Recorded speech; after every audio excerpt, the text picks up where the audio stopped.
o trabalho do ponto de vista do plano espiritual, aquilo que precisa, né, atacar as questões espirituais, são ali importantes. Então, é um trabalho efetivamente conjunto. E se os frequentadores e os trabalhadores, né, na verdade, os trabalhadores da casa, não se policiarem, não fizerem a sua parte de renovação espiritual, de entendimento mútuo dentro da casa espírita, o trabalho espiritual não será realizado a contento. Isso é importante. Graças a Deus, aqui na nossa história do nosso livro aqui, né,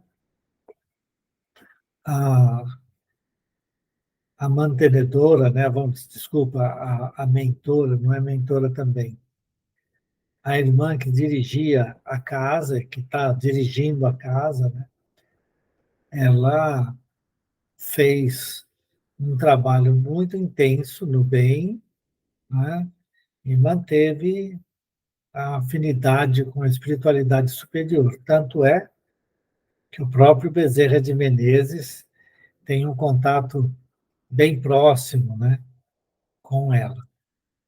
E, portanto, a casa tem uma assistência espiritual muito importante.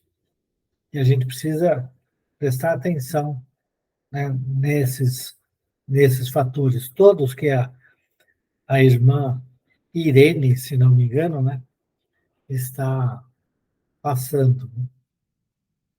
Porque o André Luiz fez a pergunta, mas só um pouquinho de crianças aí que vai, né, ter tanta proteção espiritual, é razoável isso, né? Porque, inclusive, ela falou nos dias de reunião, o número de trabalhadores é muito maior do plano espiritual. E aí vem todo o trabalho de atendimento à criança e as questões espirituais das crianças e de todos aqueles que são ligados a ela e que são ligados à casa espírita associada ao orfanato. Bom, eu fiz esse resuminho somente para a gente seguir em frente. Talvez tenha falado demais, peço desculpas a vocês. Se alguém quiser fazer algum comentário antes, pode fazer, senão a gente vai em frente. A, a frase que todo mundo gostou no finalzinho é essa que está em amarelo, né? E que eu não leio direito, mas tem a questão da fé, fé de um jeito, fé do outro jeito e tal. Se alguém, a Elisete está aí, lê para nós antes de retomar. Tá bom. Como vem, a luz divina prevalece sobre a benemerência humana, porque esta, sem aquela, pode muitas vezes degenerar em personalismo devastador, compreendendo-se, todavia, em qualquer tempo, que a fé sem obras é irmã das obras sem fé.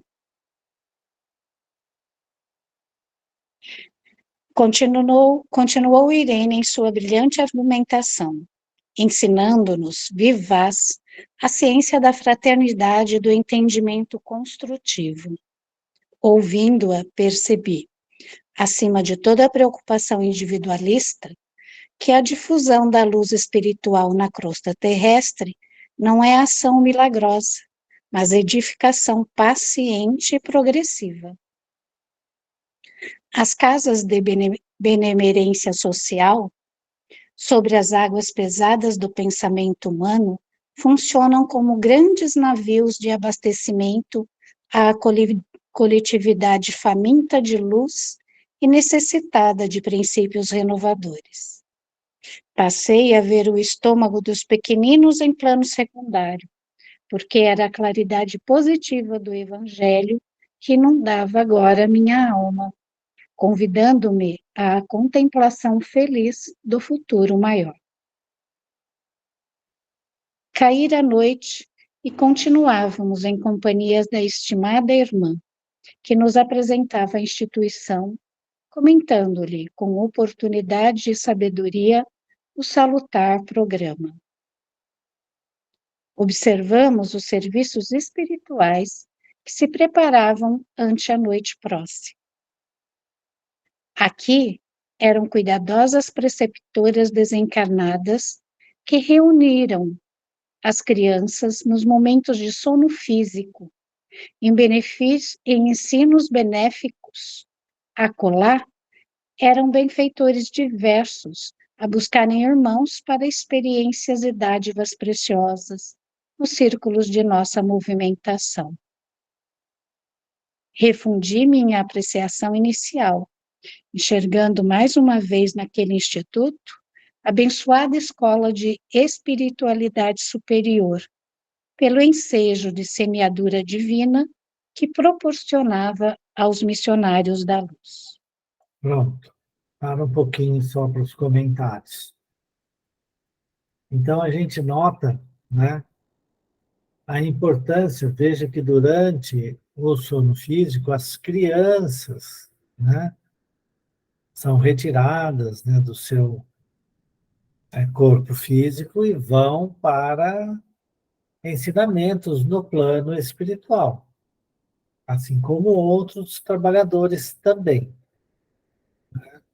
Aí o André Luiz viu nessa atividade de atendimento, né, aos órfãos, né, uma tarefa que ia muito além daquela que ele imaginava, que era dar, né, comida e abrigo, comida e letras, né, vamos dizer assim. Ia muito além disso. Mas ele fala aí, né, a importância, né, da ação construindo, né, é uma construção que só vai se fazer, né, pela solidez de cada um dos trabalhadores da casa, tanto no plano material quanto no plano espiritual. Mas é importante que do plano material a gente consiga ter a sintonia, né, com os benfeitores espirituais. E isso se faz através das ações no bem, né, do convívio fraterno com todos, do entendimento geral em todos os momentos, das soluções quando surgem dificuldades calcadas, né, no entendimento evangélico, todos esses aspectos que se aplicam inteiramente às casas espíritas, né, são contemplados aqui naquilo que o André Luiz estava falando. Comentários? Se não, vamos seguir com a Adelaide. Decorrido o longo tempo, já noite fechada, o assistente Jerônimo convidou-nos ao serviço. Irene acompanhou-nos à câmara de Adelaide, onde o nosso dirigente se encontrava em conversação com outros amigos. Foi breve nas determinações. Após ouvir a nova amiguinha, que se colocava à nossa disposição para qualquer concurso fraterno, recomendou a Luciana e a Irene trouxessem a irmã Albina, ao passo que o padre Hipólito e eu deveríamos conduzir Dimas, Fábio e Cavalcante àquele compartimento, de onde seguiríamos para a casa transitória de Fabiano, em excursão de aprendizado e adestramento. Ambos os grupos partimos em direção diversa. Utilizando a volitação com maestria, Hipólito interrogou-me bem-humorado. Já participara você de serviço igual ao de hoje? Confessei que não, rogando-lhe esclarecimento. É fácil, tornou. Os que se aproximam da desencarnação nas moléstias prolongadas comumente se ausentam do corpo em ação quase mecânica. Os familiares terrestres, por sua vez, cansados de vigílias, tudo fazem por rodear os enfermos de silêncio e cuidado. Desse modo, não é difícil afastá-los para a tarefa de preparação. Geralmente, estão hesitantes, enfraquecidos, semi-inconscientes, mas nosso auxílio magnético resolverá o problema. Conservar-nos-emos nas extremidades, segurando-lhes as mãos e, impulsionados por nossa energia, volitarão conosco, sem maiores impedimentos. Recebi a explicação com interesse e, em breve, penetrávamos a modesta residência de Dimas. Aliviado por injeção repulsante, não encontramos dificuldade para subtraí-lo à atenção dos parentes. Era um pouco. Então eles foram divididos, né? A irmã Albina e depois a própria Adelaide se juntando ao grupo iam lá para a casa transitória. Mas eles viriam todos para o orfanato e de lá iriam para a casa transitória. E aí o padre Hipólito fala algumas coisas importantes, né? Quando você tem o doente em moléstia prolongada, né? Doença prolongada, geralmente, e obviamente de tal maneira que acaba ficando acamado, né?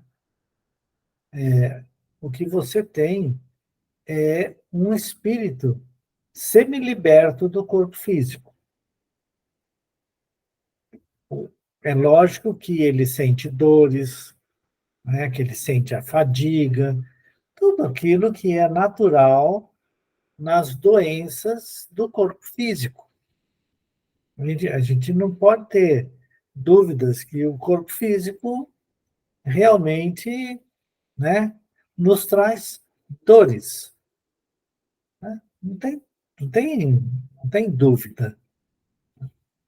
E aí ele estava falando, é muito fácil a gente poder fazer esse trabalho de retirar o espírito, né, do, do corpo físico, lógico que é retirar, mas deixando ele ligado, né, ao corpo físico, é óbvio, né?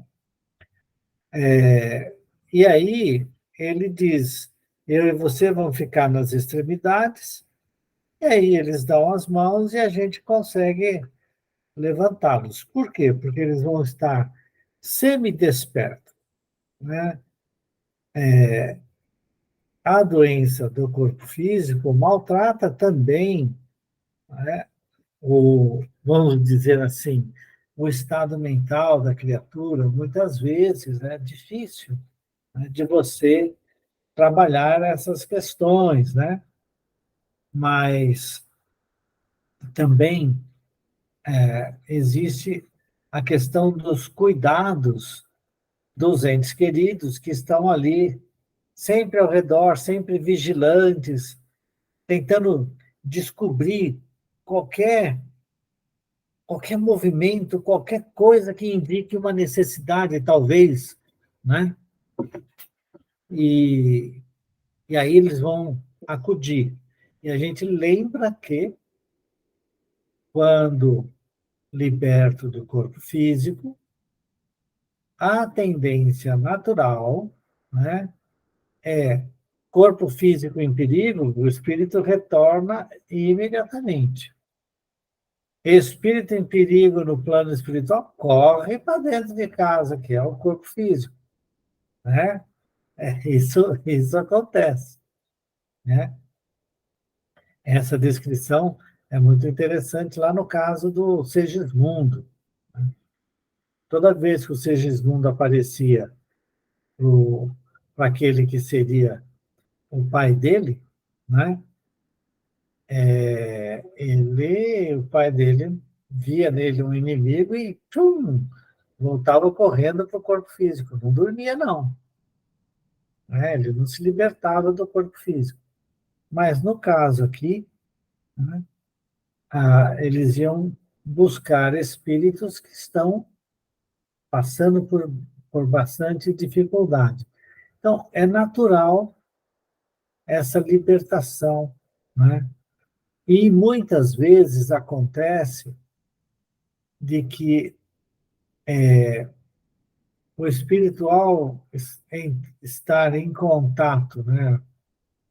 A pessoa estando em contato com espíritos no plano espiritual, mas ainda mais despertos, ligados ao corpo físico, começam o que a gente chama aqui, os médicos chamam de delirar, né? Estou vendo meu pai, estou vendo minha mãe, estou vendo, né, tal pessoa, está acontecendo isso, está acontecendo aquilo. E as pessoas falam, isso daí é um delírio, tal. E, na verdade, ele está vendo. Ele está vendo mesmo no plano espiritual as coisas. Comentários? Se não tem, vamos em frente. Chegaram na casa do Dimas. Notando-nos a presença, sondou-nos a disposição fraterna e perguntou: meus amigos, será hoje o fim? Como tenho suspirado pela libertação.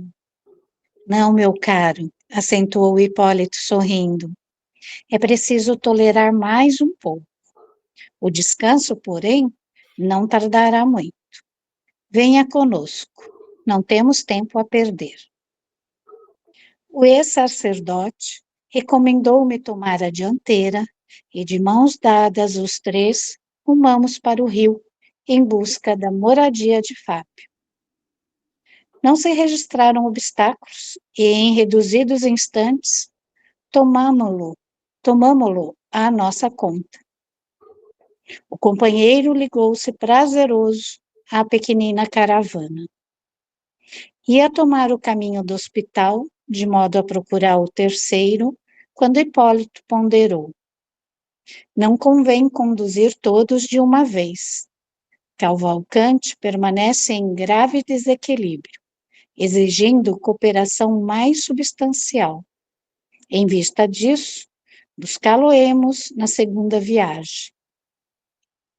Lembrando-lhe os desvarios, não tive recurso, senão concordar.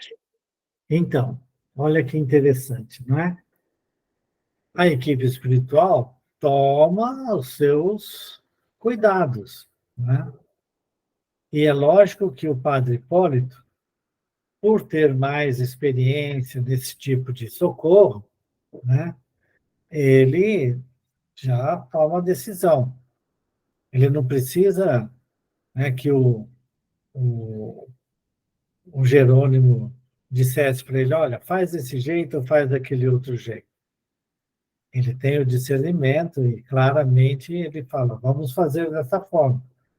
Porque tanto Dimas quanto Fábio, até mesmo por terem a formação espírita, né, e saberem que vão se desligar do corpo físico em breve, eles não têm dúvida, não tem nenhum problema. Vamos rapidinho, mas o Cavalcante vai fazer um escarcéu, né? E aí o padre Paulo falou, vamos lá, a gente leva esses dois, ainda mesmo porque eles estavam, né, fazendo uso da volitação. Então, era muito rápido o transporte. Certo? Dúvidas? Comentários? Vamos em frente. De regresso à Câmara de Adelaide, encontramos os demais à nossa espera. Irene e Luciana haviam trazido Albina para os trabalhos preparatórios. Sem perda de tempo, demandamos a grande casa de saúde, em busca de Cavalcante. Hipólito adivinhara. O doente mostrava-se muito aflito. Bonifácio, ao lado dele, cooperava devotadamente conosco, para desprendê-lo temporariamente do corpo oprimido. O enfermo, no entanto, se deixara tomar por horríveis impressões de medo, dificultando os nossos melhores esforços. Após trabalho ingente de magnetização do vago e em seguida a administração de certos agentes anestesiantes, destinado a propiciar-lhe brando sono, retiramo-lo do corpo, que permaneceu sob os cuidados de Bonifácio. Isso, para um pouco. Então, vejam, né? É importante notar aquela história do Cavalcante.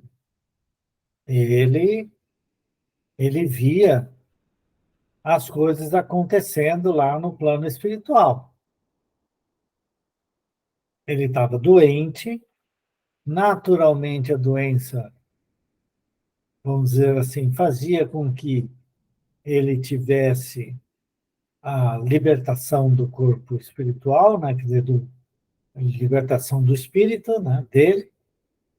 Ele saía e via as coisas todas acontecendo. Ele morria de medo. Por quê? Porque no plano espiritual, conjugado com o plano material, o que ele via era pessoas tossindo, fazendo isso, fazendo aquilo, mas na verdade ele via alguém que estava lá estrangulando a pessoa, né? Mas no plano espiritual, agindo, né, sobre a pessoa que estava doente lá, né?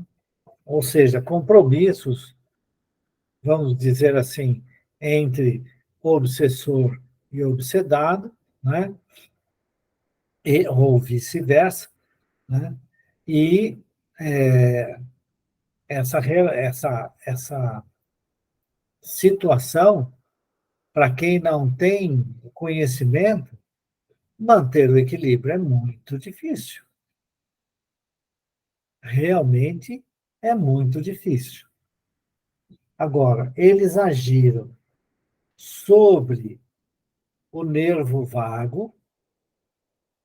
Então, a ação sobre o nervo vago faz, né, dar aquela acalmada, o ritmo cardíaco entra mais lentamente, a pessoa entra no estado mais, né, de, de tranquilização ali, né? Então, a ação sobre o nervo vago e também alguns agentes anestesiantes no plano espiritual, né, fez com que ele se acalmasse.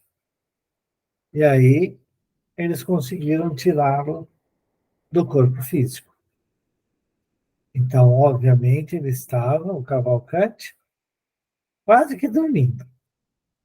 Ele anestesiou-se, ele estava praticamente dormindo. Daí a providência importante, porque agora eles vão ter que levar um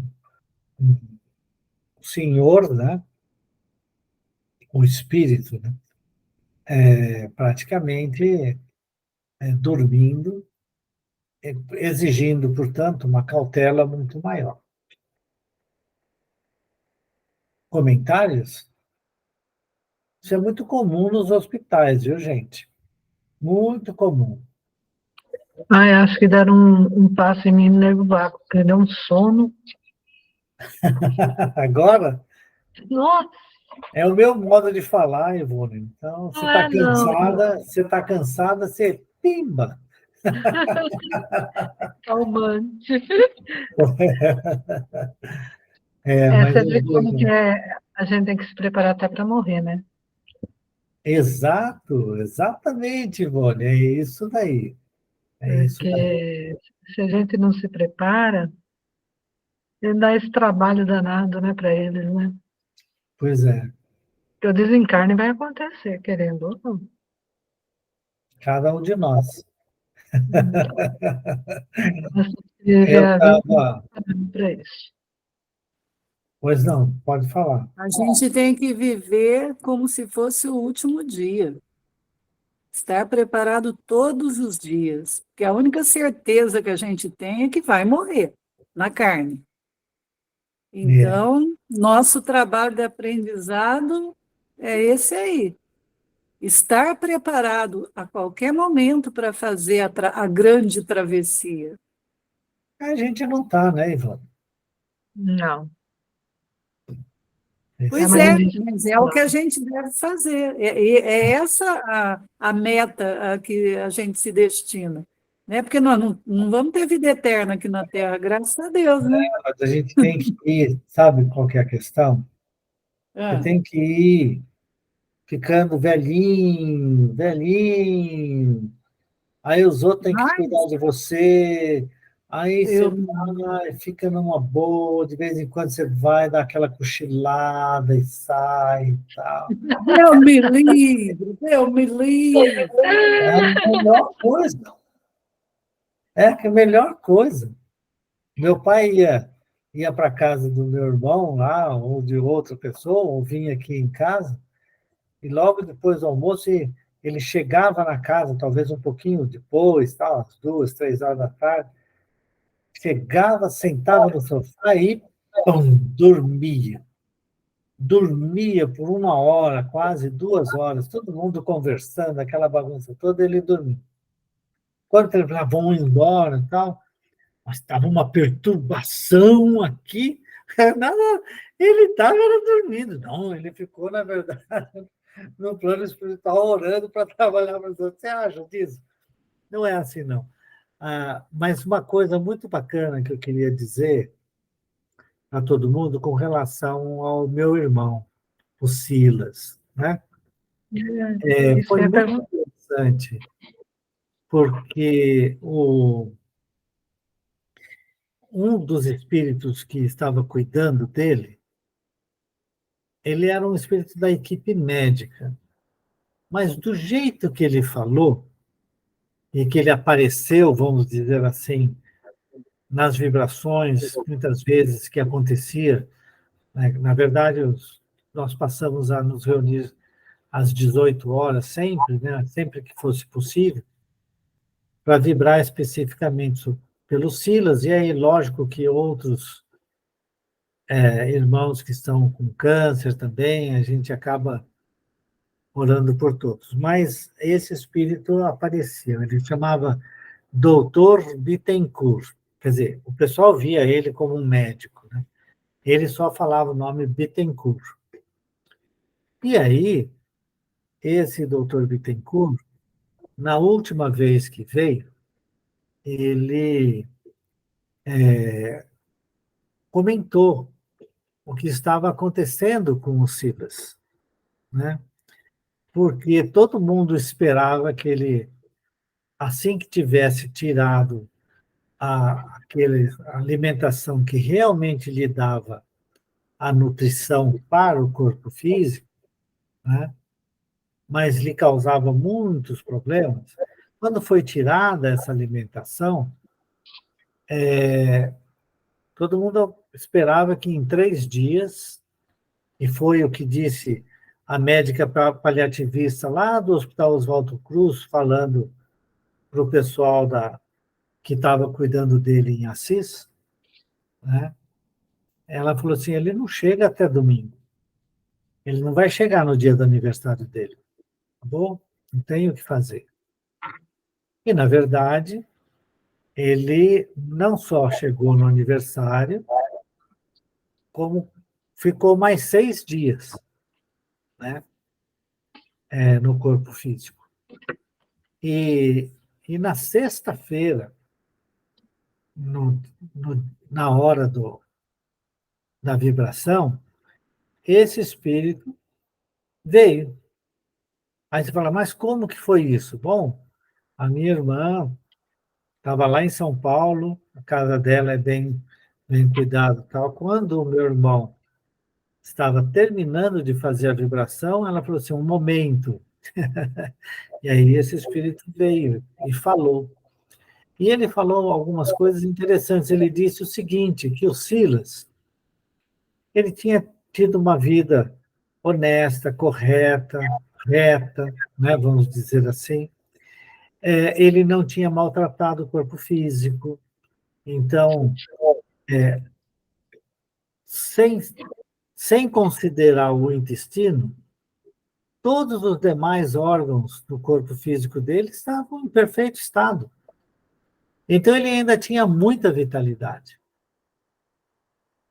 E aí, a equipe espiritual tirava ele do corpo físico para ir ter com aqueles espíritos aos quais ele prejudicou num passado distante e que, de uma certa forma, levou ele a ter o câncer que ele estava tendo ali.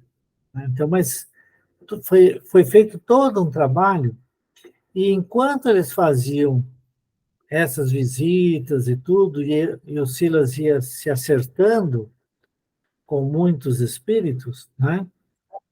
Ele ia perdendo a vitalidade do corpo físico porque ele fazia doação fluídica. Então, é muito interessante essa descrição que esse médico fez, esse espírito fez, né? Mostrando também a evolução da doença do Silas, né? E especialmente desse finalzinho, mostrando que realmente é muito mais fácil quando a pessoa tem conhecimento e tem a possibilidade de fazer esses, eu vou chamar de passeios, né? Que foram descritos aqui, né? Que o Dimas e o Fábio conhecem bem e vão sair, né? É muito interessante, né? Porque é a libertação do espírito que está próximo. Muito interessante. Alguém quer falar aqui? A Janilda. Janilda. Fala, Janilda.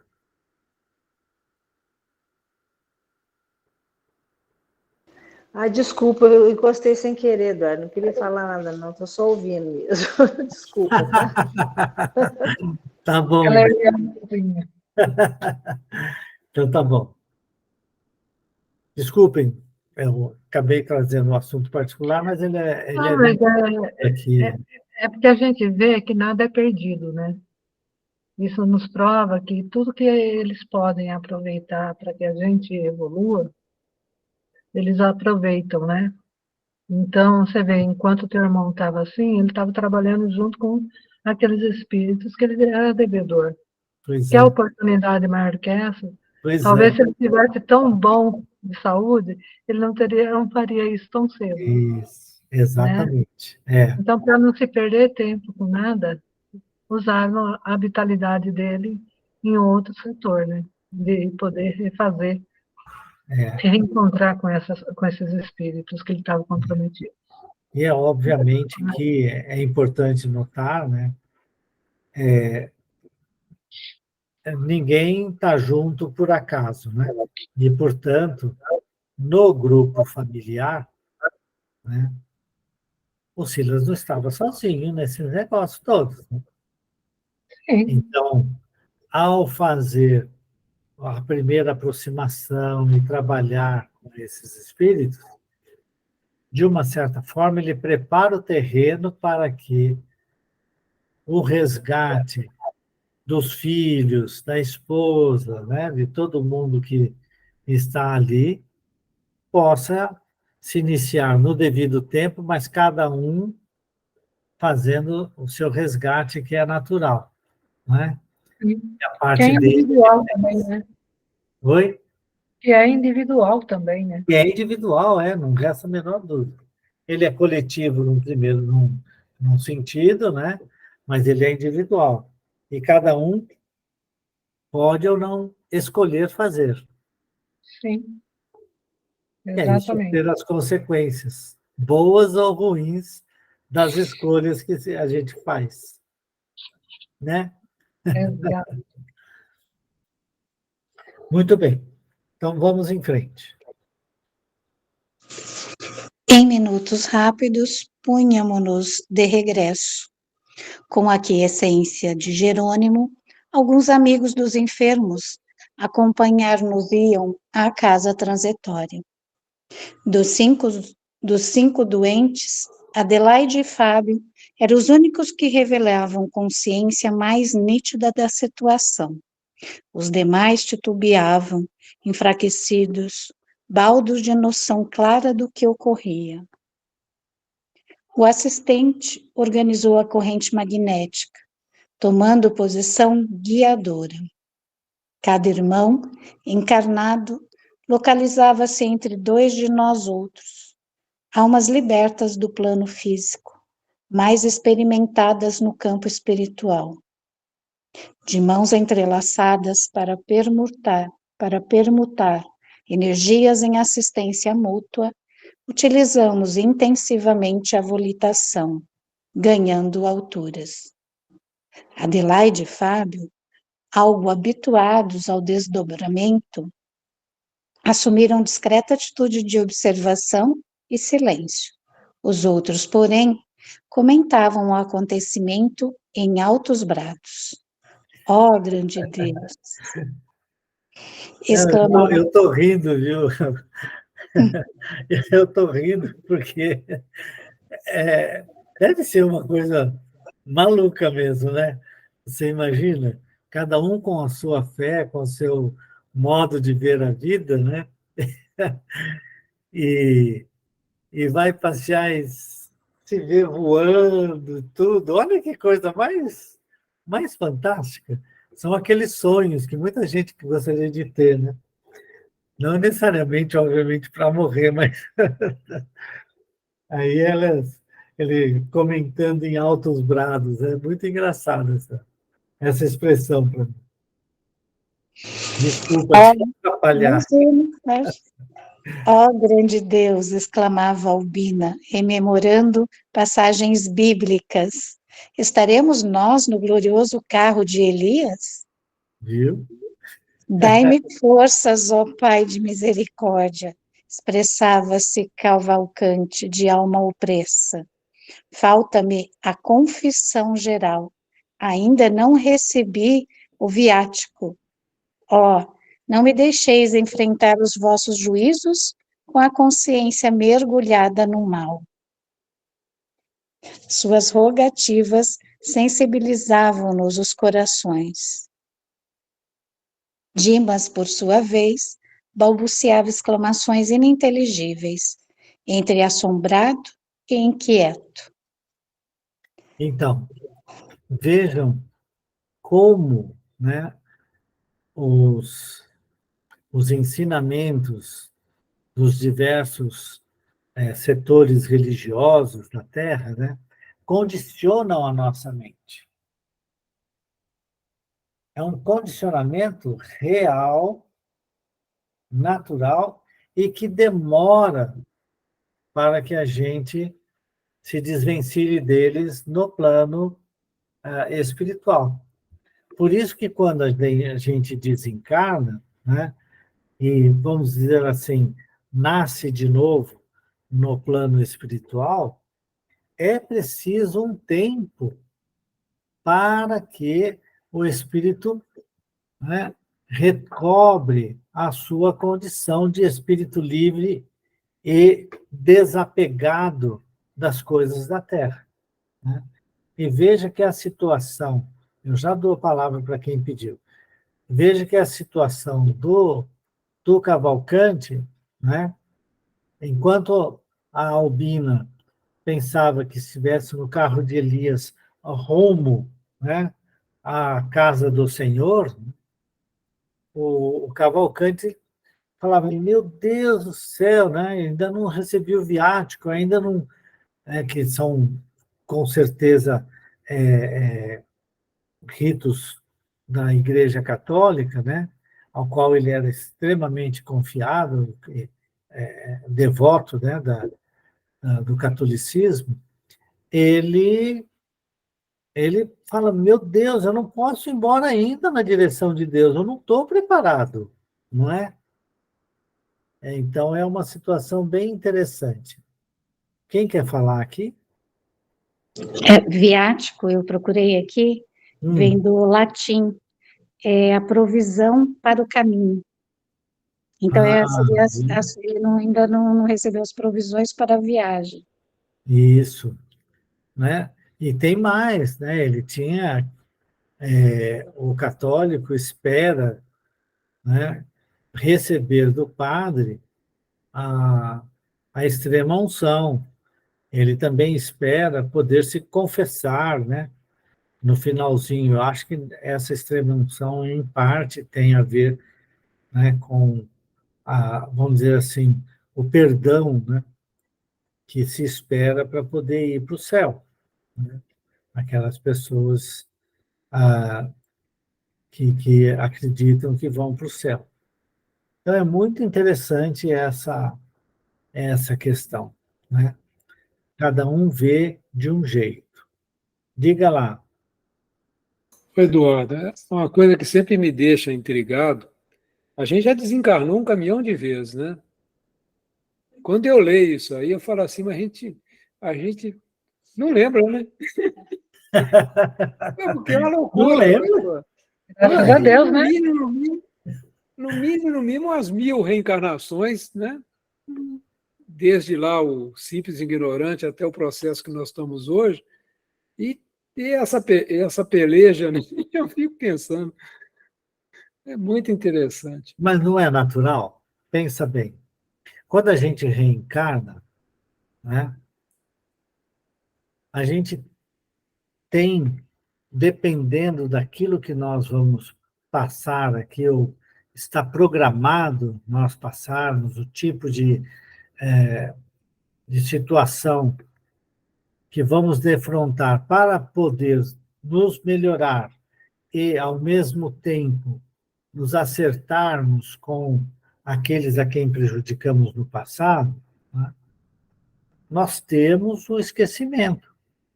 Nós precisamos do esquecimento. Até mesmo por questões corriqueiras, né? Veja, o espírito não tem sexo. Em primeiro lugar, é assim que se pensa. Obviamente que a experiência mostra que o sexo vai depender da mente do espírito. Ele pode, depois de inúmeras reencarnações como homem, né, e, portanto, tem um pensamento, né, muito próximo do pensamento natural do homem, né, e ele vem e reencarna como mulher. Se ele não estiver preparado para realmente ter uma vida como mulher e ter valores diferentes daqueles que ele vai obter como homem, né, ele vai ter conflitos. Então, a gente perde coisas. A gente também tem aquela questão. Bom, minha filha é minha filha hoje, mas pode ter sido minha companheira em outra vida, pode ter sido meu irmão ou meu pai numa outra vida. Então, essas coisas a gente não pode lembrar na hora de reencarnar, né? Porque a nossa mente faria bloqueios razoáveis para todas as coisas. Então, a gente esquece tudo isso. Aí você passa condicionado num corpo físico denso, com um monte de coisas, com um pensamento que te prende às coisas da vida material, né? Quase sempre são coisas difíceis, né? Então você acaba vivenciando demais as coisas da vida material, e aí você morre, desencarna. Chega no plano espiritual, meu, é muito difícil você estar completamente preparado, né, para assumir a sua condição de espírito livre. É muito difícil. Para quem está reencarnando no mundo material, como a Terra, né? Ainda com muitas coisas para mudar, e não consegue mudar o suficiente, cara, eu vejo que é muito difícil chegar lá. Você pode ter, né, 1.000, 2.000 encarnações, se você não estiver se preparando, chega no plano espiritual, você vai passar um tempinho ali para se reajustar. Não tem jeito. Ô, Eduardo, eu tenho estudado um pouquinho sobre aquela Joana de Ângeles, né? Aquele Uhum, conceito que ela traz, um pouco junguiano, né? E ela toca num assunto muito importante, ela fala assim, a questão do processo de individuação nossa, que é interessante que é no sentido assim, a gente é muito preso ao nosso eu, né, atual, mas a gente tem que fazer um esforço para ir assumindo o espírito individual que nós somos, né? Que traz toda essa história, que é um processo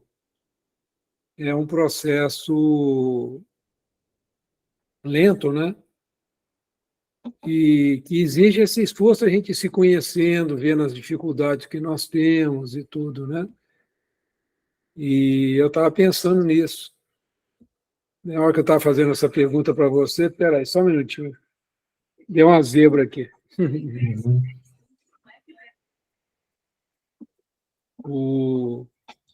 E eu estava pensando nisso aí, que eu falei assim, a gente vai desencarnar, é sempre a mesma lenga-lenga, porque a gente não se prepara, né? Na verdade, não é sempre, né? Você viu que o, o Fábio e a Adelaide, né, que são mais experientes, estavam com um trabalho bastante efetivo, né, nas casas espíritas ali, e eram médiums, né? Então, acostumados ao desdobramento espiritual do espírito, para eles estava sendo, né, era uma mamata entender tudo aquilo. Eles sabiam que estavam em excursão espiritual. Para eles vai ser assim, ó, pift, que bom. Todo lado de lá, estou liberto. Mesmo assim, é preciso passar um tempinho para aclimatação no novo plano espiritual, né? No novo plano de vivência. Porque não é uma coisa simples. O novo plano de vivência nosso, cara, não é uma coisa simples, não. Né? Eu vejo isso também, viu, Eduardo? Porque a gente às vezes fica assim. São pessoas como a Adelaide, que trabalharam muito, né? Se dedicaram muito à seara e tudo. E a gente tem que avaliar bem, né? Como que nós estamos nos preparando para essa. Então, eu vou ter muita dificuldade, porque eu não sou médium como a Adelaide e o Fábio são, né? Então, já viu, meu problema vai ser difícil. Quando eu desencarnar, vai ser complicado. Às vezes não. É difícil, viu, Eduardo? É interessante. Eu estava meditando nisso, por isso que eu toquei no assunto, que é importante a gente encarar isso de frente, né? É verdade mesmo. Eu Importante. concordo plenamente com você. Nossa, ainda temos 5 minutos. Né? E agora, nós já chegamos lá ou não? Ou querem chegar? Oi, pessoal? Alô? Chegar onde, Eduardo? Eu Então, ia perguntar, é que a gente aonde você quer chegar chegar? na casa transitória, eles estão viajando para a casa transitória, uai. Então, toca o boi, meu filho. Vamos lá, vida que segue, vamos chegar lá no transitório, uai. Então é isso. Então vamos lá, vamos chegar lá. Atravessada a região estratosférica, a ionosfera surgia-nos à vista, apresentando enorme diferença, por causa do afluxo intenso dos raios cósmicos em combinação com as emanações lunares. Espantado, Dimas perguntou em voz alta: que rio é este? Ah, tenho medo. Não posso atravessá-lo, não posso, não posso. O impulso magnético inicial fornecido por Jerônimo era, no entanto, excessivamente forte para sofrer solução de continuidade ante tão débil resistência. E o grupo avançou sem recuos, até que muito além alcançamos o asilo de Fabiano, onde a irmã Zenóbia nos acolheu de braços carinhosos. Vamos parar aqui. Olha que interessante, hein? A casa Fabiano de Cristo, a casa transitória, estava lá na ionosfera. Atenção, Google. É onde ficam alguns satélites. É a mesma coisa que termosfera.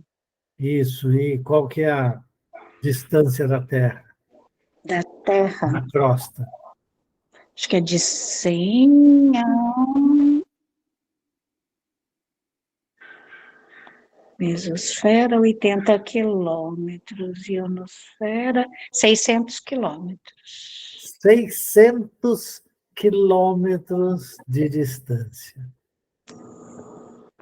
Já imaginou? Vocês já pensaram nisso? Nós estamos aqui a 600 quilômetros, né? Obviamente é uma esfera, portanto pode ser para qualquer lado, depende de onde que nós estamos girando na Terra, né? E está lá, na ionosfera, a casa transitória. E esse rio, hein? Esse rio é de raios cósmicos, Eduardo? Isso. Na verdade, não é o rio, né? Ele interpretou como rio. Ele interpretou como um rio. Mas não é rio. Será que ele não está vendo a aurora austral ou boreal? Que ele fala que é o lugar... Não. De repente, você tem o Sol sem nenhuma, né? Sem nenhuma diminuição da intensidade dos raios solares. E porque a atmosfera e a ionosfera mexe, né? Então aquilo que a gente vê, ela está filtrada, né? O que a gente tem é uma filtragem, né? Uma filtração dos raios cósmicos, né? Os raios solares, principalmente. E aí aquilo lá impressionou o Dimas bastante. Ele aparecia para ele como um raio, como um rio. Tem duas pessoas, uma que abriu a imagem, que é o Faustinho, e tem outra pessoa que está com um G, deve ser o Genivaldo, querendo falar também. Então, foi o Faustinho que abriu. Vocês estão lembrando tudo de desencarnar, mas vocês estão esquecendo uma coisa. Por essa distância que você falou aí, tem que desencarnar de barriga cheia. Senão não aguenta, né? Passar tanto tempo assim. Pois até chegar lá. Mas foi rapidinho, viu? O Jerônimo falou, vai com a gente, e acabou. E ó, levou a turma. Fala, Genivaldo. Eu interpreto aí que tanto um quanto o outro estão usando aquela memória religiosa que nós tivemos, fortemente influenciado no pensamento grego. O rio que eu vejo aí é o rio Estige, né, que separa o mundo dos mortos, o mundo material, dos mortos, do mundo espiritual, né? Uhum. Tanto é que todo relato de pessoa que esteve muito próximo do lado de lá vem falando de uma ponte, que se atravessasse a ponte não voltava mais. Então a gente tem muito forte, né, no nosso arquétipo, essa questão aí de atravessar dois planos, não é? Uhum. E a carruagem de fogo que o Elias se viu arrebatado, tal, que ele narra lá no Antigo Testamento, da mesma forma, os gregos falavam que era o carro de fogo de Apolo, né? Que levava até as alturas, até as constelações aí, a alma dos eleitos, né? Que tivessem feito grandes feitos aqui, né? Eram arrebatados também aí pelo cosmo afora. Na verdade, assim, cada um enxerga, né, essa viagem astral, da forma que está fortemente vinculado aí na sua memória religiosa ou na sua memória aí antiga, tá? É isso que eu entendi aí. Assim como se alguém aí fosse búdico ou fosse aí da filosofia dos Vedas, se viria aí arrebatado no 8º vórtice e tal, então cada um interpreta aí segundo as suas convicções religiosas. É isso. Isso aí. Muito bem, muito obrigado, gente. Então, nós vamos encerrar aqui. Como eu não estava no início, eu vou encerrar a de agora para iniciar a próxima. Nós queremos agradecer a equipe espiritual do nosso cantinho, que está ali a postos e nos intui para o melhor entendimento, o melhor estudo. Agradecemos por essa hora de confraternização e de auxílio mútuo para todos nós no estudo. E deixamos a nossa prece também, pedindo à equipe espiritual que ilumine os companheiros que vão assumir agora o estudo, né, dessa segunda hora para todos nós. Pai nosso que estais no céu, santificado seja o vosso nome. Venha a nós o vosso reino, seja feita a vossa vontade, assim na terra como no céu. O pão nosso de cada dia nos dai hoje. Perdoai, Senhor, nossas dívidas, como perdoarmos nossos devedores. Perdoai nossas ofensas, assim como perdoarmos aos nossos ofensores. E não nos deixeis cair em tentação, mas livrai-nos de todo mal, que assim seja. Antônia, é contigo. Tchau, gente. Eu vou dar uma saidinha, porque eu tô com o neto em casa, tá?